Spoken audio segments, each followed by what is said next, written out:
I have a question for you. Are you having a three kind of day? What do I mean by a three kind of day? Well, let's talk a little bit about how many consecutive thoughts and ideas that you can have in your head at one time. Because there is actually a biological limit. And the research was done a while back by a Harvard professor, Miller, I believe his name was. And he realized after some research that the magic number was 7 plus or minus 2, right? So he figured it was somewhere between 5 and 9. Now, subsequent research actually refined that even further. I believe his colleague Cowan came along and said, well, actually, that's not quite right, because we think in terms of clusters and groups of information. So it turns out it's more like 4 plus or minus 1. And since I'm the kind of individual that assumes that life is just going to get in the way of my plans, especially when I'm working, I push the numbers down. In other words, 3. That is 3 groups of information or concurrent thoughts that you can hold in your mind at any point in time. And that number actually goes up or down based on your stress. So, what you need to bear in mind is that if you can really only hold a couple of 3 concurrent ideas cleanly and clearly in your head at any point in time, you need to work around this. Now, don't be thinking, oh, well, I'm smarter than you then because I can hold multiple thoughts in my... You know what? Respectfully, it doesn't work that way, okay?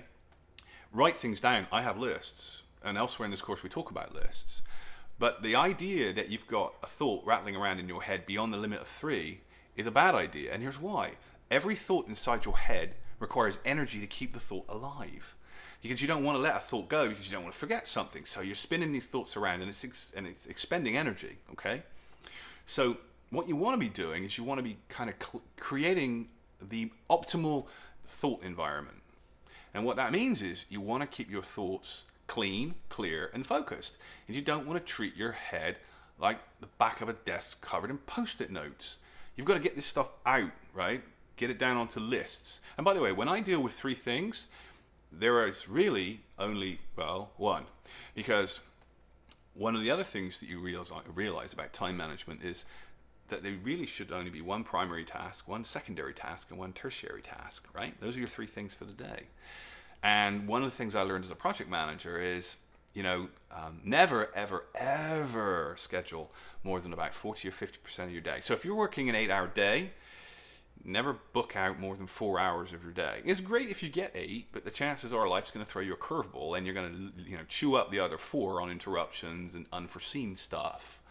So assuming that you've only got 4 hours of the day and 4 hours of the rest of the day are other people's stuff, which isn't that unreasonable, then, you got 4 hours to get those 3 things done. Now, assuming you're able to work in blocks of an hour, maybe an hour or 2, and your primary task is the thing that you should be working on first and foremost, and elsewhere in the course we talk about this, then if you give 1 or 2 hours of your day to task 1, then you've only got an hour or 2 left for task 2 and 3. Now, what do I mean by task 1, 2, and 3?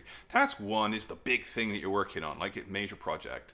It's the thing that moves the needle. It's the thing that puts the most impact in your day, and that can be whatever you choose it to be. It's usually part of a bigger project. 2, task 2 is a secondary project, maybe not quite as important, chipping away at things. Often task 2 projects become task 1 projects later on. And task 3 is, maybe it's a report you need to find and give to Bob.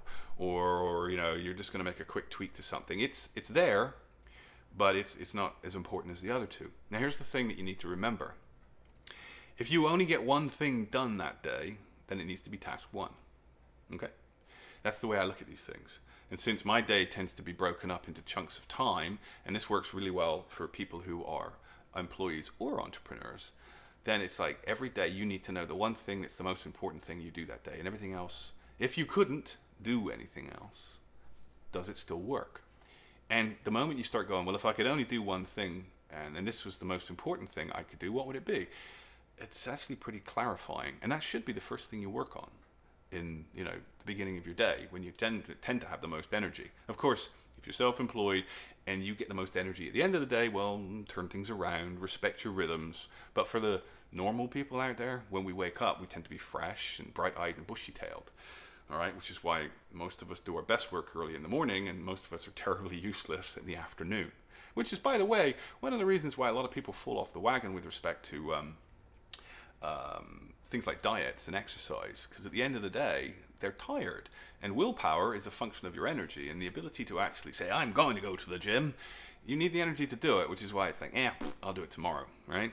And tomorrow never comes, of course. So, these are the things you need to factor in, all right? So, those are the things that you need to keep in mind. Pun intended, you have a limited amount of space. So when I say, are you having a 3 kind of day? Yes, you can go a little higher if you're happy and everything's peachy. But because life has a tendency of throwing us curveballs, I tend not to overschedule myself. And I look at all the things I'm trying to do and I'm going to go, okay, in a perfect world, I've got 100% capacity. I'm super effective. Nothing's going to knock me off my game. And that's great. But that's not reality. You're going to have probably half the time you think you've got. You're probably going to have days where somebody gets inside your head and then just kind of, dumps on you, so your mood's going to be off. And there's all these things that you have to account for. So if you want to manage your time and be productive, you have to plan. So what you do is you plan for the worst and you hope for the best.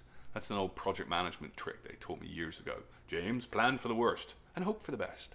So I plan for the worst, which is only the ability to do 3 things, and I hope for better. And more often than not, it's better.